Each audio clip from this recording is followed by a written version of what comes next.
Doctor بچوں السلام علیکم. مجھے امید ہے کہ آپ بخیرت سے، کیونکہ جو ہمارا آج جماعت ہے 8ویں کلاس اور مضمون جو ہے وہ اردو، اور موضوع جو ہمارا آج ہے وہ ہے زعفران. آج ہم زعفران کے بارے میں پڑھیں گے. آپ بک نکالیے، لیسن نمبر 17 اور پیج نمبر 95. آج ہم زعفران کے بارے میں پڑھیں گے بچوں. ڈاکٹر بچوں آپ بک کی طرف دھیان دیجیے. مشہور شاعر کالی داس نے اپنی کتابوں میں زعفران کے کھیتوں کے حسن کی جگہ جگہ تعریف کی ہے. سنسکرت کا کوئی طالب علم کالی داس کو فراموش نہیں کر سکتا. فراموش کو بھول جانا. زعفران کے حسن نے شاعروں اور ادیبوں اور مفکروں کو اپنی طرف متوجہ. زعفران کے کھیت کو زعفران زار بھی کہا جاتا ہے. اس کی معنی لغوت و عرف عام میں بھی لکھے ہیں. وہ مقام جہاں دور تک زرد پھول ہو یا زرد فصل کھڑی ہو. دوسری معنی یہ بھی لکھی ہیں وہ جگہ جہاں پہنچ کر انسان کو بہت ہنسی آنی. مشہور ہے کہ زعفران کے کھیت میں پہنچ کر انسان خود بخود ہنسی آنے لگتی ہے. کشمیر میں زعفران زار کو ہنسی مذاق کا محفل کے لیے بھی استعمال کرتے ہیں. کہتے ہیں کہ اس کی خوبصورتی کو دیکھ کر غیر ملکی فوجیوں نے اس حسن کے آگے اپنا سر جھکا دیا اور وہ اس کی خوبصورتی میں کھو گئی. کہا جاتا ہے کہ سکندر اعظم کی یونانی فوجوں نے جب کشمیر کی وادی میں زعفران کے کھیتوں کا حسن دیکھا تو وہ حیران رہ گیا.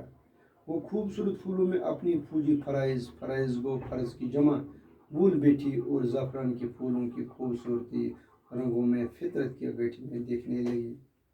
ابو فیضل نے آئین اکبر میں، ابو فیضل جو شاعر ہے نے اپنی کتاب میں لکھا ہے کہ زعفران کی عجیب تعریف کی ہے. اکتوبر اور نومبر میں سری نگر سے کچھ دور پمپور میں زعفران کے کھیتوں کی خوبصورتی دیکھنے کی چیز ہوتی ہے. اگر آپ کو بچوں کوئی شوق ہے تو آپ اکتوبر اور نومبر میں سری نگر جا سکتے ہیں، اور وہاں تھوڑا سی دور جو اس کا نام ہے، گاؤں کا نام ہے، شہروں کا نام ہے پمپور. وہاں زعفران کی کھیت خوبصورت دیکھنے کی چیز ہے. پمپور کے علاوہ کئی اور علاقوں میں بھی اس کی کاشت ہوتی ہے. زعفران کی پھولوں پر جب چاند کی دل آویز روشنی پڑتی ہے تو یہ کہنا پڑتا ہے کہ اگر کوئی باشت تو گئے بچوں جنت. تو بس یہی زمین ہے. اس کی پتوں پر نیا رنگ اور نیا کیفیت ہوتی ہے. زعفران کو بادشاہ کا پھول سمجھا گیا ہے. یہ دوسری بات ہے کہ اس کی تخلیق و پیدا میں محنت کش طبقے کا لوگ شامل ہوتا ہے. یونان کی یہاں زعفران کے رنگ کو کوئی شاہی رنگ سمجھا جاتا ہے. ہندوؤں کا یہاں بھی زعفران کی تلک کو مقدس سمجھا جاتا ہے، مقدس و پاک. قدیم میں زعفران کا تصور وادی کشمیر سے الگ نہیں کیا جاتا تھا. یہی وجہ ہے کہ زعفران کو کشمیری راجا بھی کہا جاتا ہے. زعفران کی ان خوشبو سے یونان کی دربار تھیٹ وہ بڑا ہال جہاں ڈرامہ کیا جاتا ہے اور ہال مہکی اٹھتی تھی. کشمیر سے لے کر یونان تک مختلف دعووں میں زعفران کا استعمال ہوتا رہا ہے. ان دنوں کشمیر اور اسپین کے لوگوں اپنی کھانوں میں زعفران استعمال کرتے تھے. انگلینڈ میں بھی 18ویں صدی میں اس کی کاشت شروع ہوئی. زعفران کی کاشت ایک مستقل فن و ہنر. اس کی کاشت کے لیے خاص قسم ڈھلوان زمین کا درکار ہے جو جولائی اور اگست میں بیج بوئی ڈالے جاتے ہیں. ایک بار ڈالنے کے بعد تقریباً 14 برس تک اس پر زیادہ محنت کی ضرورت نہیں ہوتی ہے. اکتوبر میں پھول نکل آتے ہیں، پھر ایک خوبصورت باغ ہماری نگاہوں کے سامنے ہوتے ہیں. دھوپ میں زعفران کے پھول چن کر سوکھ جاتے ہیں اور پھر مختلف قسم کے زعفران تیار ہو جاتے ہیں. شاہی زعفران اور منگر لچکر وغیرہ اس کی قسمیں ہیں. ہندوستان میں بھی ہر قسم کے زعفران کی مانگ ہے. بڑھتی ہوئی مانگ کی وجہ سے کشمیر زعفران کی تجارت بڑھتی جا رہی ہے. کشمیر میں زعفران کی کاشتکاری کی کشمیر میں زعفران کی کاشتکاری کو